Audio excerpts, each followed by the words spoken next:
with respect to the feeling criticized piece, wordage is king. Wordage is king. His self-esteem is already in the toilet.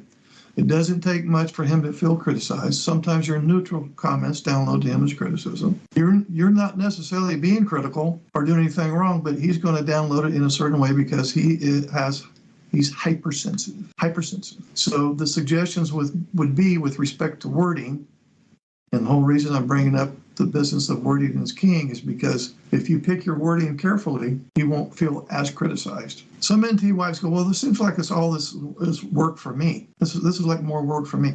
If you will stop doing some of the stuff you've been doing that hasn't been working and start doing some of these things that we talk about in the group, you probably will cut your workload by 80%. Oh, the other thing that's important too, almost as important as wording, is timing. So let me back up and say wording and timing is king. So some questions to ask with respect to timing. Is this something I want to address now, or is this potentially a bad moment? For example, he just got home from work and you don't know what his mood is. With respect to wordage, I would use I statements and we statements and basically never use you. Well, you. I can do that. It takes practice. It takes practice, and I can give examples if you need. But when you're delivering your message, use I and we. I would totally avoid you. Well, you did this, or you should have done. I know, seems ridiculous. Just the word you can be enough in some cases to trigger him. I would also be sure to be very careful to focus on the situation and not his behavior. Stay focused on the problem in question, not how he's handling the problem in question. And as you're delivering your message, I would strongly avoid asking questions. Just make it a needs statement. It would be helpful to me if blah, blah, blah, blah, because ding, ding, ding, ding. I'd appreciate that. Because as soon as you start asking questions, he's going to feel interrogated. Even though you may feel, well, that's a fairly harmless question.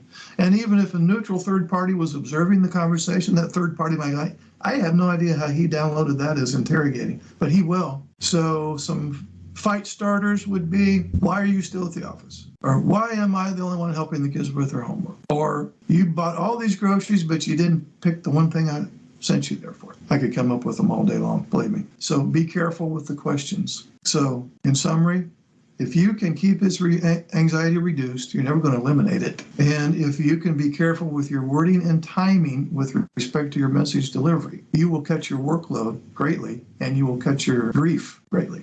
Your apologies at this point, I'm guessing, Charles, are worthless. Because if you apologize every time, but there's no behavior change, not only is the apologizing worthless, but you almost use it as insulting. Like you're just trying to smooth things over, sweep it under the rug, and you expect me to be okay with it. Your apologies are meaningless and insulting at this point. So to all the guys in here, if you find yourself apologizing over and over and over again, stop apologizing. It's not working. It's going to download to her as you're just trying to get off the hook. So instead, script time, use this script. It wasn't my intention to be hurtful, but I see it was hurtful anyway. Is there anything I can do to help? That's not an apology per se, but it is recognizing that even though this wasn't your intention, she still downloaded it as hurtful, and you're asking if there's any kind of reparative stuff that you can be doing.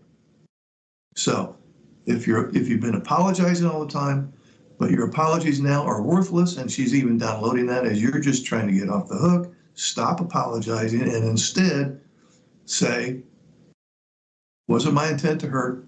I see it hurts you anyway. What can I do to help? I do want for you to be thinking in terms of prevention. Here's the nutshell about him. Two big things. High anxiety, although in many cases he will say, no, I don't feel particularly anxious. Well, if he has emotions blindness, he wouldn't know. And if he's been anxious from childhood, he doesn't have anything to contrast it with. So when I hear the NT wife say, or even he says, no, I don't particularly feel anxious. Okay, well, do you shut down? Yeah. Do you have meltdowns? Yeah. Okay, well, that tells me you have anxiety, because shutdowns and meltdowns are all about anxiety reduction.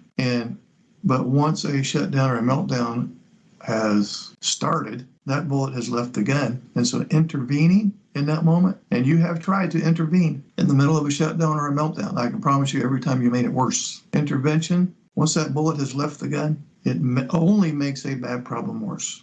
It's not even a neutral thing. Definitely doesn't help the problem. So we have to think in terms of prevention. And one of the things that you can do, and I'm just going to call this because anxiety is at the root. And nothing raises his anxiety more than risky conversations about marital issues or other things that he's going to download as threatening. So we'll just call this the anxiety scale for risky conversations. And you would want to run this past him before you ever implement it.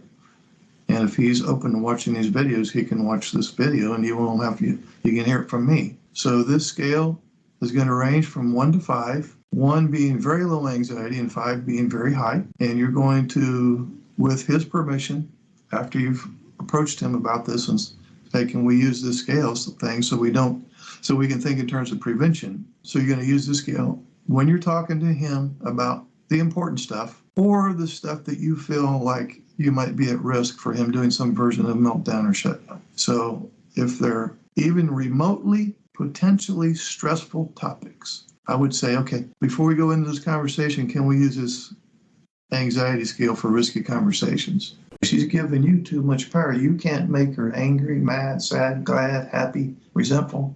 You can't make her spit. You can't make her stand on her head. You don't have that kind of power, but she has put you in charge of her feelings.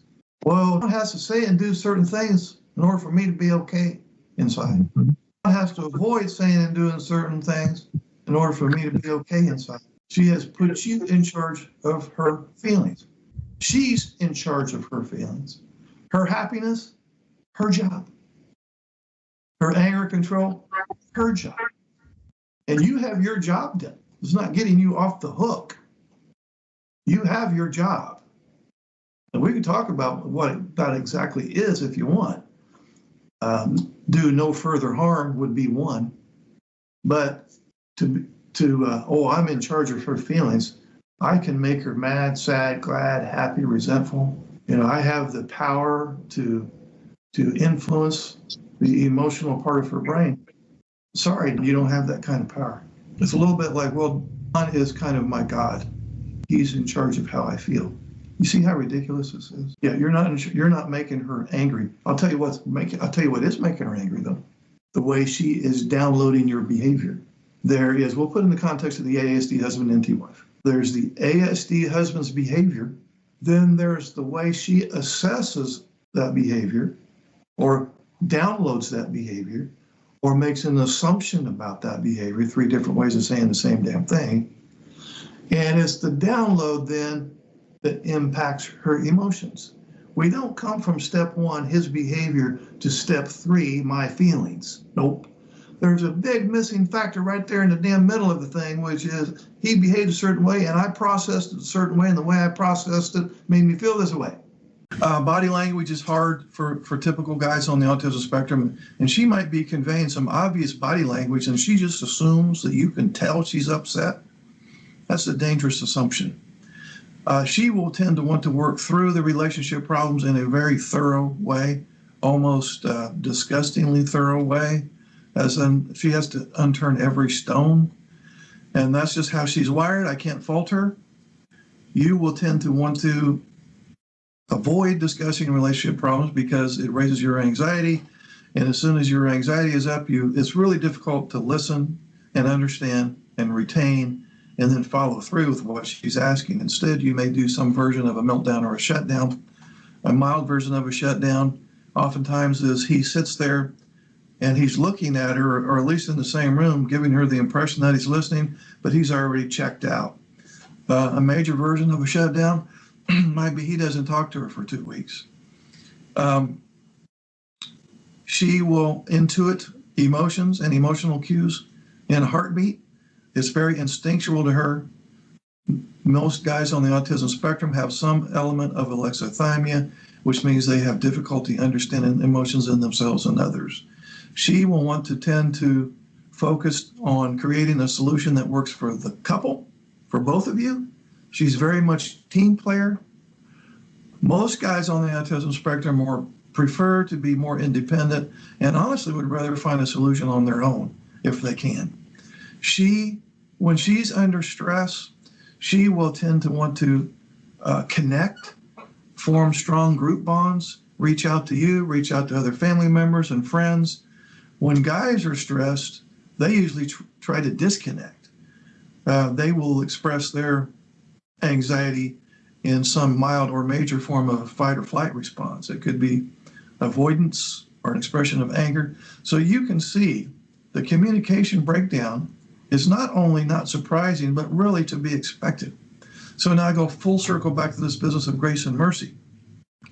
Grace is when you extend somebody some compassion or a courtesy when they really didn't deserve it. And mercy is not extending something punitive when they probably did deserve it. And so that would be helpful. Since she's not here, I have to put that ball in your lap. It would be helpful if you could remember that when she's annoyed with you, irritated, views you as being selfish, insensitive, uncaring, narcissistic, sociopath, paranoid, schizophrenic, bipolar, whatever other kind of shit she comes up with, that she is just wired completely different than you. I wouldn't say 100% different, but I can't think of a more disparity, especially in the realm of conflict resolution, than an ASD male coupled up with an NT female. It's like the worst possible combination that exists in the world of conflict resolution. So it would be great if you would share this information with her about a little grace and mercy. Also remind her, this is not me trying to get off the hook. I'm not saying, it's a trait, just get used to it. Don't take it personally. That's not what I'm saying. But she does need to know that this relationship is not for the faint of heart. And this is going to take extra work in the fullest sense of the term. You guys need to cut yourself, the two of you, you and your NT, need to give yourselves a little bit of a break in the fact that this is way more difficult than it was supposed to be. Now let's have a little talk about understanding the misconceptions. In other words, assessments that you make of your spouse. And we're going to put this in the context of the neurodiverse marriage where one person is autistic, the other one is not. So in any relationship, let alone a neurodiverse relationship, communication and understanding are essential components that contribute to the bond shared between partners. However, it's not uncommon for individuals to develop inaccurate assessments of their spouses, often leading to misunderstandings and conflict. How many times has that happened? I think it goes without saying that recognizing and addressing these misconceptions can significantly enhance the quality of your perhaps now deteriorating marriage. Our perceptions of others, including our spouses, are often colored by our experiences, biases, and expectations. So it is critical to understand that individuals may view the same situation through different lenses. Your ASD spouse is going to see things through his filter. You're going to see a different set of things through your filter. For example, if one partner tends to focus on negative aspects, they may develop a skewed view of their spouse's character or intentions. And this misperception will create an emotional distance that is difficult to bridge. Now I want to look at 3 common misconceptions. Number 1, assuming intentions. One significant pitfall is assuming that we know what our partner is thinking or intending. Instead of openly communicating, you may jump to conclusions based on limited information, leading to unfounded judgments about your spouse's motives. Number 2, overgeneralization. Many people tend to generalize from a single event or a few instances. For example, if your spouse forgot an important date, you might start labeling them as inconsiderate or forgetful while disregarding their many positive qualities or actions. Third and final, ignoring the context. Life circumstances can heavily influence behavior. Stress at work, health issues, family concerns, etc. will affect how one behaves at home. And failing to consider these contextual factors will result in unfair assessments. Hey, this is Mark Hutten. Would you like to schedule a one-on-one Zoom call? Okay, it's so simple. Just look under any of my videos in the description area. Click on this Calendly link. Now you see my calendar. Pick your month, your day, anytime that's available. Enter your name and email address. Then you'll get a follow-up email with the Zoom link on the day and time that you picked. And voila, we will talk.